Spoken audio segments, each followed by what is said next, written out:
Alright guys, I'm just going to show you guys a quick little video here. I'm sorry I didn't take any time to film it while I was taking stuff apart. What I did here was just some brakes on a '05, I think, a Yukon, or '04, '05 Yukon. What you got to do is jack the car up, support the car so then you're safe. Take your tire off, and then I'll just run through real quick on what you have to do to get the brake off and put a new pads and rotor on it. Again, sorry I didn't show any videos doing this. I was just trying to get it done, and I said, you know, let me make a quick video to show somebody so they can get an idea of what is involved. Okay, so what you gotta do, like I said, is jack it up, and then you gotta have the lugs on this thing. Let me see here. The lugs are 7/8. Okay, then you need a torque spit, let's see here, a T55 torque spit. What you're supposed to be able to do is pull this pin out on the top and the bottom. Then you can pull the caliper off and set the caliper off out of the way. Then you can take this bracket off, because when you pull them pins, the bracket stays on. Okay. Now the bolts for the bracket to hold it on is actually an 18 mil. 18 mil. So then you can pull this bracket off. Now my problem is this this Wrangler, let's start that again, this Yukon, I'm thinking about a Jeep. I gotta do brakes on a Jeep I bought. Anyway, this Yukon has been in salt water, as you can see. It's, you know, it's a good daily driver per se, but it's got some rust.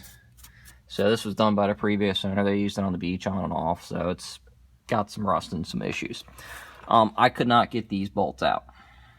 On the top and the bottom, they're both stuck. If you want, you can go through, you can heat it and use a torch and then try work them, get them loose that way.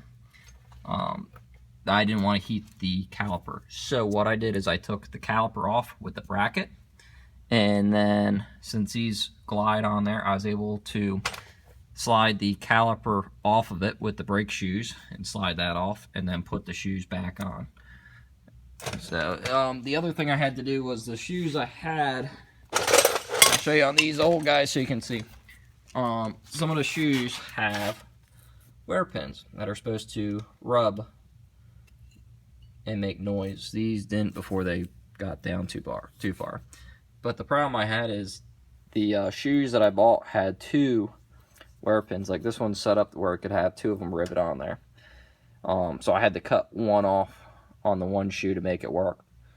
So you can see the wear pin will fit on that side, but it wouldn't fit on this side, on this top. So I had to trim the one off. But if you take your time, you can slide that off. The pins stay in there. The pins are screwed into the caliper. It's a different way of doing it. It's not the proper or the correct procedure of doing it, but it worked in this case, so I can get it all back together, get it back on, and get it done. So I'm not trying to put new calipers on. I'm not trying to do anything. I'm just trying to put some brakes back on my car. They just wore down from use. As you can see, the rust has gotten everything, even the bleeders, eroded. So I'm just going to use this thing for a little bit more and just try to keep it going, because really this thing is just a spare vehicle. It just sits. So, but that's a quick video on how to do it. And when you do it, make sure you clean everything, clean your disc, clean your brake pads, make sure there's nothing, old grease and stuff left on it. You can see my one pad, how it's worn down. It was metal to metal. So, but that's just a quick, easy on how to do it. Another trick is when you put the rotor on, I just take two lug nuts, just run them down by hand, just to hold the rotor on there so it doesn't fall, it doesn't flop, it stays positioned. I had to use a hammer. Since I was replacing the rotor, I just used my sledgehammer, tapped it a couple of times, hit it with a little bit of penetrant around here, so that way it come off. Then I put some anti-seize, copper anti-seize on it there, just to try to keep it from sticking. And when I put it all back together on the pins and these sliders here, I put some of this stuff,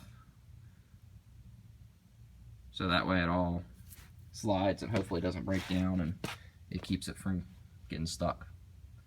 So there's a quick 5-minute video on how to change it so you guys can see, you have an idea of what's involved. It's not that hard. Anyway, hopefully y'all like, subscribe, follow, comment, ask questions. I'll try to answer them. Thank y'all for watching.